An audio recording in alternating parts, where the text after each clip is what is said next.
প্রায় এক দশক আগে প্রধান উপদেষ্টা ডক্টর মোহাম্মদ ইউনূসকে নিয়ে কথা বলেছিলেন ভারতের প্রধানমন্ত্রী নরেন্দ্র মোদি। ২০১৫ সালে ৩ জানুয়ারি মোদি বলেছিলেন, আজ আমাদের সঙ্গে এমন একজন নোবেল বিজয়ী আছেন সমাজ বিজ্ঞান নিয়ে যার নিজস্ব ব্যাখ্যা ও রূপায়ণের সুবাদেই সমাজের দরিদ্রতমরা তাদের জীবনেও আশা, সুযোগ ও মর্যাদার সন্ধান পেয়েছেন।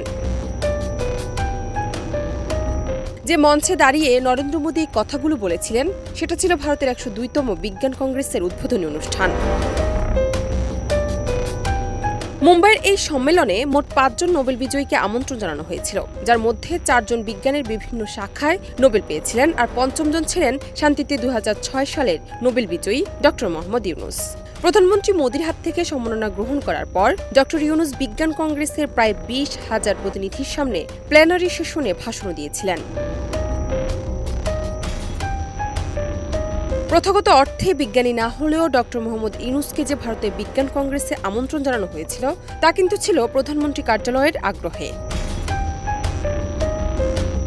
উল্লেখ্য, গত ৮ আগস্ট ডক্টর মোহাম্মদ ইউনূস অন্তর্বর্তী সরকার প্রধান উপদেষ্টা হওয়ার পর ভারতের প্রধানমন্ত্রী নরেন্দ্র মোদি তাকে শুভেচ্ছা জানিয়ে টুইট করেন। টুইটে মোদি বলেন, নতুন দায়িত্ব গ্রহণ করা প্রফেসর ইউনূসের প্রতি আমার শুভেচ্ছা। আমরা আশা করি স্থিতিশীলতা ফিরবে, হিন্দু ধর্মাবলম্বী সহ সকল সংখ্যালঘু সম্প্রদায়ের নিরাপত্তা নিশ্চিত হবে।